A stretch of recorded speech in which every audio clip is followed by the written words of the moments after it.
Festival and wedding season special edition అండి. Pure Banarasi Katan sari అండి. చాలా చాలా బాగుందండి. ఫ్యాబ్రిక్ చాలా లైట్ వెయిట్ గా ఉంది. ప్యూర్ ఫ్యాబ్రిక్ తో pink with pink combination. And coming to borders చూడండి, బ్యూటిఫుల్ గా పైతని మీనాకరీ బోర్డర్స్ అండి. చూడండి ఎంత లైట్ వెయిట్ గా ఉందో, మంచి షైనీగా ఉంది. ప్యూర్ పైతని అండి, చాలా చాలా బాగుంది. ఫ్యాబ్రిక్ అయితే మంచిగా లైట్ వెయిట్ ఉంది. అది కూడా మంచి పింక్ కాంబినేషన్ తో వచ్చిందండి. ఆల్ ఓవర్ శారీ కూడా మనకి ఇలాగా గోల్డ్ జరీ వీవింగ్ బూటీస్ తో హైలైట్ చేశారు. శారీని ఓపెన్ చేద్దాం. పైతని శారీస్ కి మార్కెట్ లో ఎంత మంచి ట్రెండింగ్ ఉందో అండి. ఫ్యాబ్రిక్ కూడా చూడండి, చాలా లైట్ వెయిట్ ఉంది ఫ్యాబ్రిక్.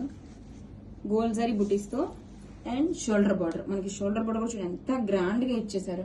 సూపర్ ఉందండి. కట్టుకున్నా కూడా చాలా బ్యూటిఫుల్ గా ఉంటుంది. Sari all over have a look. మనకి శారీ ఇలా మీకు వేస్తుంటేనే ఫ్లోయి అర్థమవుతుందండి, లైట్ వెయిట్ ఉండడం. అండ్ పళ్ళు అసలు ఎంత గ్రాండ్ గా ఉందో చూడండి. రిచ్ పైతని మీనాకరీ పళ్ళు అండి. అండ్ బ్లౌజ్ వచ్చేసరికి కాంట్రాస్ట్ కలర్ తో మనకి ఇలాగ స్ట్రైప్స్ బ్లౌజ్ అయితే ఇచ్చేసారు. హ్యాండ్స్ కి జరీ బోర్డర్. కలెక్షన్ చాలా చాలా బాగుందండి. Grab it's.